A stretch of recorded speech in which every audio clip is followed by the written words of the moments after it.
So I've got the new box here. Let's go ahead and open it up and see what's inside. Improve consolidation performance. Let's go take a look. So today's feature that I'm highlighting on our What's New Wednesday is a super secret feature because you won't find it in the original release plan for the Dynamics 365 Finance 2021 release notes. So this feature was actually added by one of my colleagues, Eric Pegors, who saw a need for this based on some support tickets and issues that he was having with several of his clients, and he went ahead and developed it. So with this new feature that you can enable in feature management, what we've done is we've basically added a way to improve the performance of your consolidations in the general ledger to allow each batch job to run more efficiently. And the way we did that is that we added the ability for the processes to run in parallel. So it's now a multi-threaded process. But I've also pulled together a handful of additional tips for you today on how you can improve the performance of your consolidations. So the first tip is to obviously enable this new feature. My second tip for you today is to disable the dimension set updates. When you run a consolidation, the system is automatically going to run an update on the financial dimension sets in that consolidation company. And if you've got other dimension set updates running at the same time, this can actually cause update conflicts that slow down the process because you've got two processes trying to update the same thing at the same time. Another tip for you is to not run the year-end close process at the same time you're running a consolidation. Now, granted, this is not a frequent activity to run year-end close, but you're going to want to make sure that you're planning these separately so that you can get the most out of your batch processing.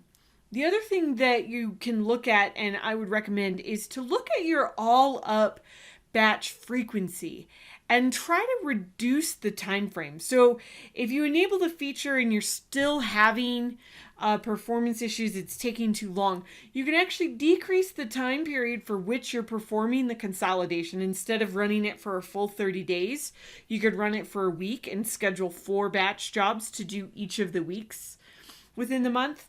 And you can also look at what other batch jobs are happening in your system at the same time and try to maximize and optimize. There's another new feature that you might want to consider enabling, which allows you to set priorities on your batch jobs to determine which batch jobs should get priority on your servers. So why don't we switch over and take a quick look at how to enable this new feature. I'm here in Dynamics 365 Finance, and I'm going to go ahead and navigate into the Feature Management workspace. It's found underneath System Administration if you want to navigate to it that way. I'm going to go ahead and switch over to the All tab, and I'm going to do a search here for consolidation. You'll notice that there are a few things that include the consolidation, but the one that we're looking at today is called Performance Enhancement for Large Consolidations. All you need to do is click Enable Now. Now you can see that this feature is enabled and the Feature Management workspace is updated. All you need to do now is run your consolidation just like normal. Keep in mind that you will need to be in a consolidation company. So I'll switch over to one of my consolidation companies here for GLMF by going into Consolidations, selecting Consolidate Online. This will open up a new page where you'll select the options for your consolidations. Here in the center portion of the screen, this is where you can select that consolidation period and choose the date time frame. And this is that option that I was telling you about to rebuild balances during consolidation. If you're also consolidating your budgets, consider which budget models you want to include and so on. You'll go through the various tabs, such as your financial dimensions, and choose which dimensions, which legal entities should be included. If you want to also run an elimination at the same time, if you want to perform a currency translation during the process, And then you can select your run in the background options for batch processing. If you've already run a consolidation, there's no need to really make any changes here, except you'll just want to click that OK button to insert this batch job.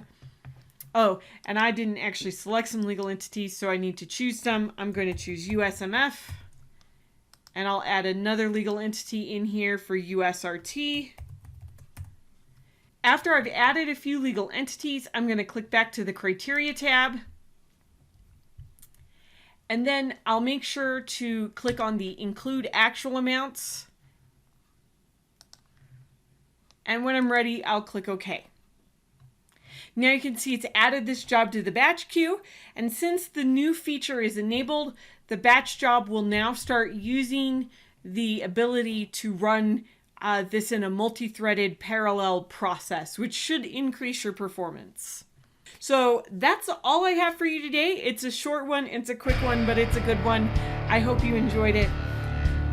I hope to see you next time here on Dynamics 365 Unboxed. Be sure to like, subscribe, and share this video with your friends and colleagues.